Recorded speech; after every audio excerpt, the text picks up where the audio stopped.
A'udzu billahi minasyaitonir rajim. Bismillahirrahmanirrahim. Assalamualaikum warahmatullahi wabarakatuh. Alhamdulillah, syukur pada Allah Subhanahu wa taala atas limpahan rahmat kasih sayang Allah sampai ke hari ini, iaitu sudah masuk pada Ramadan ke-26. Alhamdulillah. Dan begitu juga dengan program Tadabbur Al-Quran edisi Ramadan kita juga sudah masuk pada siri ke-26. Jadi insya-Allah pada kali ini kita akan kongsikan tadabbur pada surah Al-Hujurat ayat ke-6. Jadi pembulaan ini mari sama-sama kita baca pada ayat yang bakal kita tadabbur pada hari ini. A'udzu billahi minasyaitonir rajim.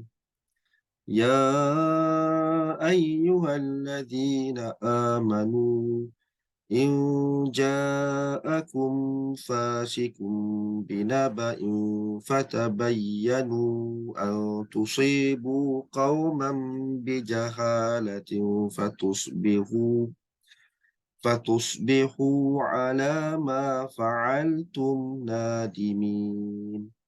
Sadaqallahul azim. Maksudnya, wahai orang-orang yang beriman, jika datang kepadamu orang fasik membawa suatu berita, maka periksalah dengan teliti agar kamu tidak menimpakan suatu musibah kepada suatu kaum tanpa mengetahui keadaannya yang menyebabkan kamu menyesal atas perbuatanmu itu. Baik. Pertama sekali bagi saya ayat ni adalah ayat yang lazim, maksudnya selalu kita dengar di meja-meja ceramah dan di mana-mana lah yang disampaikan oleh para ulama, para asatizah kita. Dan sememangnya ayat ini adalah ayat yang familiar dan bentuk ayatnya agak mudah untuk difahami. Ala kulli hal, saya akan kongsikan iaitu bagaimana kita nak memahami pada konteks ayat ini. Pertama sekali, cuba tengok yang mana ayat ini seperti ayat-ayat yang telah kita tadabbur. Bila kita banyak kali tadabbur ni, kita boleh perasan ayat yang kita baca, kita tadabbur itu ada yang bentuknya lebih kurang sama. Sebagai contoh, ayat ni, ya ayyuhalladzina amanu. Nampak tak? Ayat ni adalah ayat yang sangat banyak di dalam Al-Quran. Kat sini menggunakan uslub an-nida, iaitu seruan. Jadi seruan kat sini yang dituju khusus kepada siapa? Orang beriman. Jadi ayat ini adalah ayat yang berbentuk spesifik. So, apabila adanya ayat ataupun uslub an-nida, seruan di permulaan ayat ini, kita kena tengok satunya seruan kepada siapa? Iaitu kepada orang beriman. Jadi apa yang diserunya itu? In ja'akum fasikum binaba'in. Okey, sampai sini dulu. Ini poin yang pertama lah. Kalau kita belajar bahasa Arab, kita akan ketahui bahawa lafaz ini disebut sebagai haraf syarat. Harfus syarti. Jadi ayat ni adalah ayat berbentuk ayat syarat. Kalimah yang berada selepas in tu, disebut haraf syarat tu, dia adalah disebut sebagai fi'il syarat. Fi'il syarat. Dan biasanya ayat syarat ni dia akan disusuli dengan jawab syarat. Maksudnya ayat jawab syarat. Di mana? Di sini. Ni. Fatabayyanu jawabus syarat. Tak apa, yang ni tak boleh faham pun is okay. Cuma saya suka untuk kongsikan supaya kita nampak bentuk ayat ni. Okey. Jadi secara ringkas, ayat ini adalah ayat yang berbentuk syarat. Apa syaratnya kat sini? Syaratnya, tengok terjemahannya. Jika datang. Kalau tak datang tak apalah. Sekarang ni jika datang. Okey. Jika datang kepada kamu orang fasik, fasikun, membawa satu berita. Okey, sampai sini Ayat yang fi'il syarat itu dia dah sempurna dah. Kemudian selepas daripada ayat ni, ia dipanggil sebagai jawab syarat. Jawab syarat. Dalam Melayu pun kita sebut jawab syarat juga. Apa dia? Maka periksalah dengan teliti agar kamu tidak menimpakan suatu musibah kepada suatu kaum tanpa mengetahui keadaannya yang menyebabkan kamu menyesal atas perbuatanmu itu. Nampak tak kat situ? Jadi kalau ikut disebut lafaz jawab syarat tu di sinilah. Tabayyanu, menggunakan fa'il amar kat situ. Okey, itu dari sudut konteks bahasa kan. Jadi kita nampak kat sini ayat ni ada 3 bahagian lah. Yang pertama sekali ayat berbentuk seruan, iaitu Allah Ta'ala seru khusus kepada orang-orang beriman. Jadi apa intipati seruan itu? Intipati seruan itu ialah in ja'akum fasikum binaba'in. Jika datang kepada kamu orang fasik yang membawa satu berita. Jadi apa panduannya? Disebut pada jawab syarat. Fatabayyanu, maka hendaklah tabayun ataupun periksa dengan teliti. Semak betul-betul.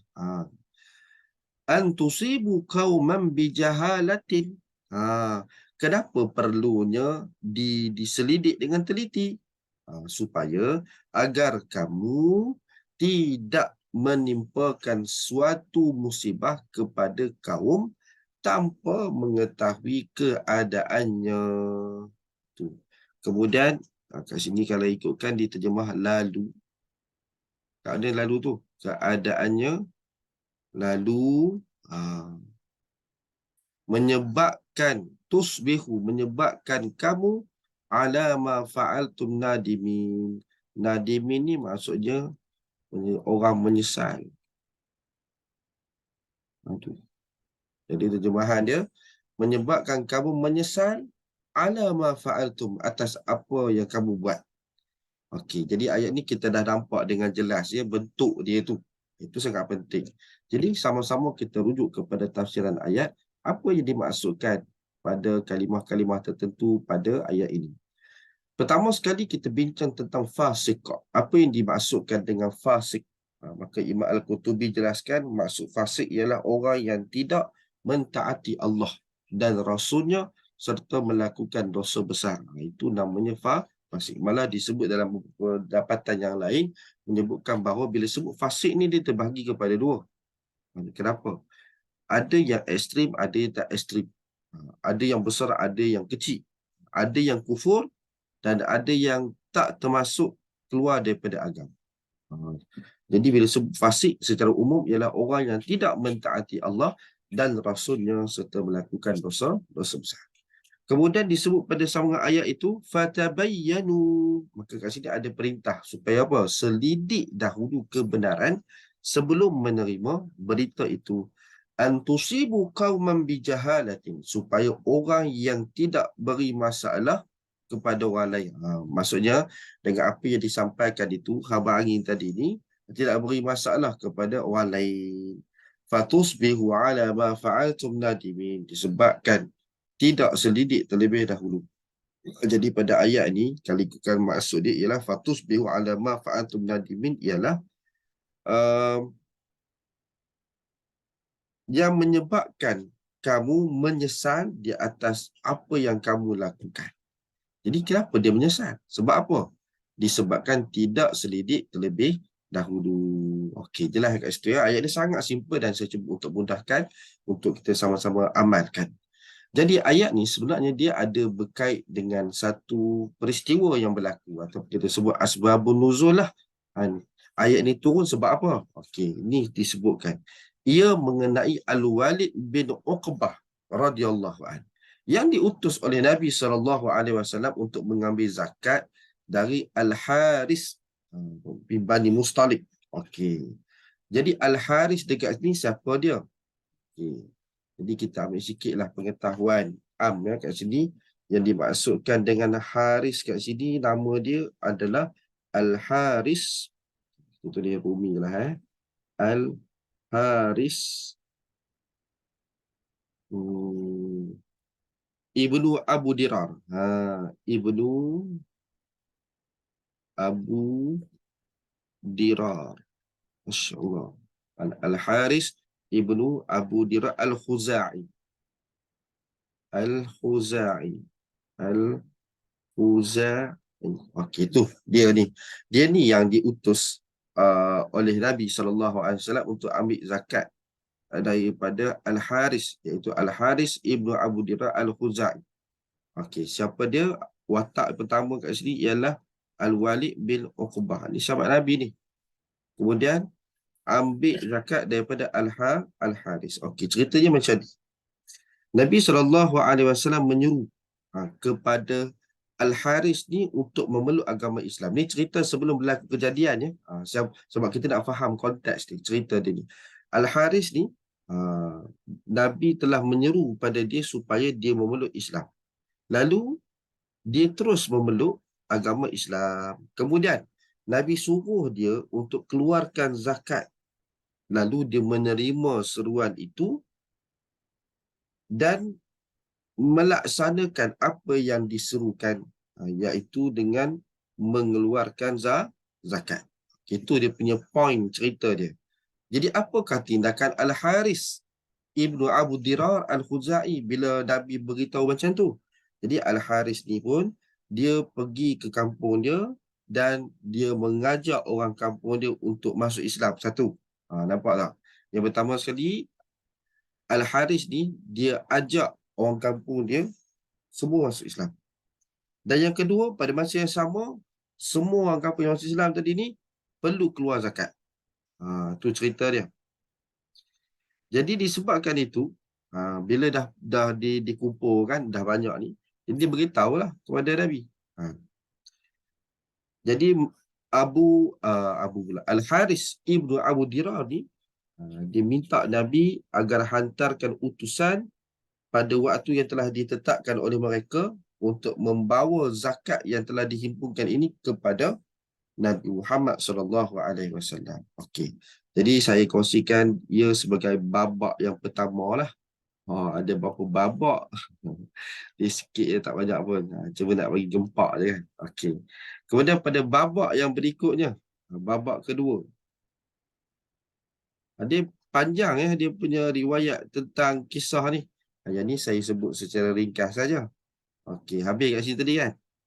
Okey, kemudian Al-Walid bin Uqbah itu berbohong mengatakan Al-Haris enggan memberi zakat Bani Mustalik. Nampak tak kat sini? Ini point dia. Al-Walid bin Uqbah ni, dia adalah orang yang diutus oleh Nabi SAW untuk buat kutipan zakat itu.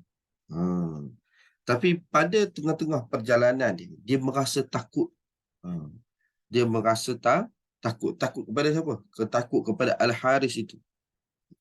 Jadi dia pun kembalilah semula pergi bertemu dengan Nabi dan dia telah menipu, iaitu dengan mengatakan Al-Haris enggan bayar zakat dan dia kata dia akan membunuhku.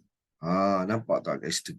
Ini adalah babak yang kedua, iaitu Al-Walid berbohong mengatakan Al-Haris enggan memberi zakat Bani Mustalik. Jadi apa yang berlaku?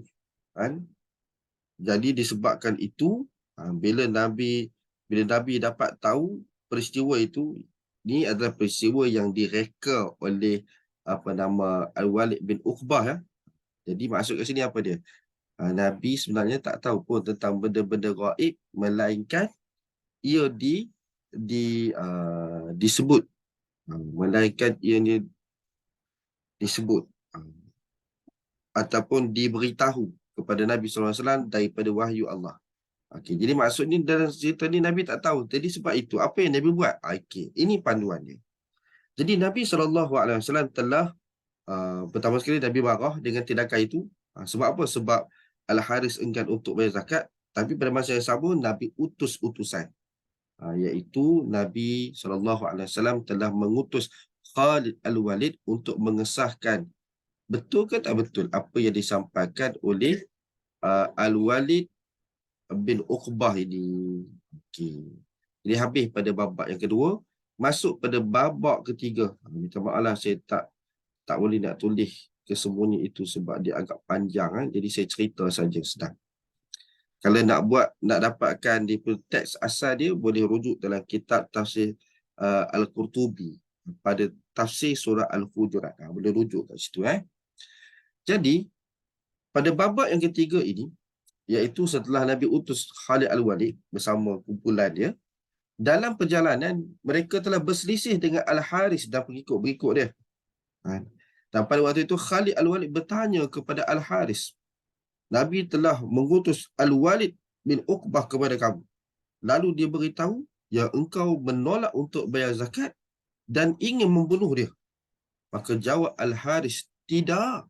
Aku tidak pernah melihatnya dan bertemu dengannya. Lalu turunlah ayat ini. Itu, kena tahu kisah ni.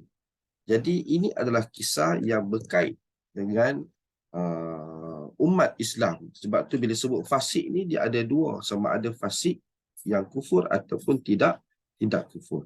Okay. Jadi bila kita dah faham tentang asbabun nuzul ni, dia lebih mudah untuk kita menghayati pada apa yang kita nak tadabbur pada waktu ini.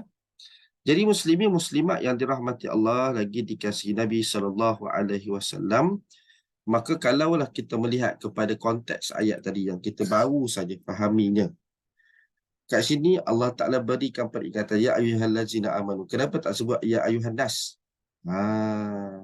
Cerita dia kenapa? Pertama sekali, sebenarnya bila ayat yang berbentuk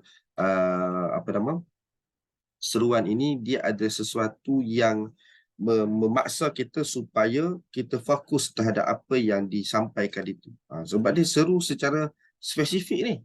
Bukan orang seberangan, yang orang beriman. Dia apa maknanya? Bila Allah sebut sebegini, maka ia adalah khusus bagi orang beriman. Jadi apa bendanya? Inilah perkara intipati yang patut kita pelajari. Wahai orang beriman, in ja'akum fasikum binaba'in. Pertama sekali, cuba tengok kat sini. Okay, kita buat sama-sama. In ja'akum. Ja'a ni maksudnya datang kepada kamu. Okey, ni wujud kalimah ja'akum. Fasikun, orang fasik lah. Kemudian binaba'in, iaitu dengan suatu berita. Dengan suatu berita. Baik. Jelas pada ayat pertama ni. Jadi dalam ayat ni, pertama sekali, bila Allah Subhanahu Wa Taala firmankan in ja'akum fasikum binaba'in, kat situ sebenarnya ada peringatan kepada orang beriman.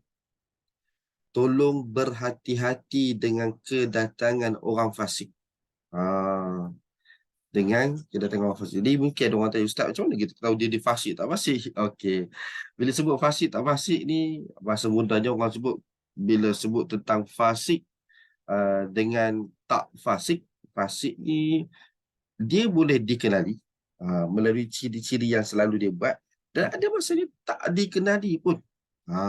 Jadi sebab itu agak susah sebenarnya untuk kita menilai satu-satu peristiwa, berita dan sebagainya. Cuma kat sini di-highlightkan iaitu binabak. Nabak ni berita besar. Berita yang sangat besar.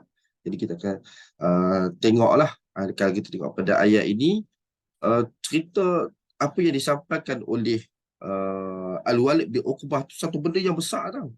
Dia telah memfitnah. Menipu satu dah. Memfitnah pula tu. Ini satu benda yang kena ambil perhatian kepada siapa ni? Orang beriman. Okey. Kemudian fatabayyanu an tusibu qauman bijahalah. Sampai situ dulu. Lalu tabayyanu. Hendaklah tabayyun terlebih dahulu. Hendaklah untuk membuat semakan ataupun penelitian. Itu dia punya maksud dia lah. Antusibu qauman bijahalatin. Sebab apa tujuannya tadi ni? Sebab apa? Antusibu qauman bijahalatin. Agar kamu tidak menimpakan suatu musibah kepada kaum fatusbihu ala ma fa'atum nadimin. Tanpa mengetahuinya, kaum bijahalatin, satu kaum tanpa mengetahui keadaannya, maksud keadaan ni sama ada benda yang sampai tu betul ke, benda tu salah ke, yang menyebabkan kamu menyesal atas perbuatanmu itu. Ni kalimah nadim ni penting, poin penting ni.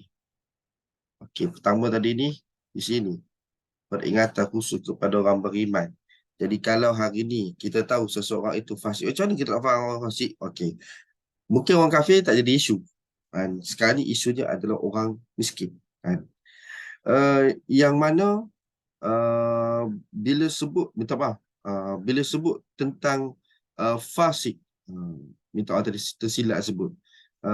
Bila sebut tentang orang fasik, maka bila sebut tentang orang fasik, maka kalau menyebut tentang orang fasik di kalangan orang kafir, dia tak jadi isu. Tetapi kalau ianya adalah di kalangan orang Islam itu sendiri.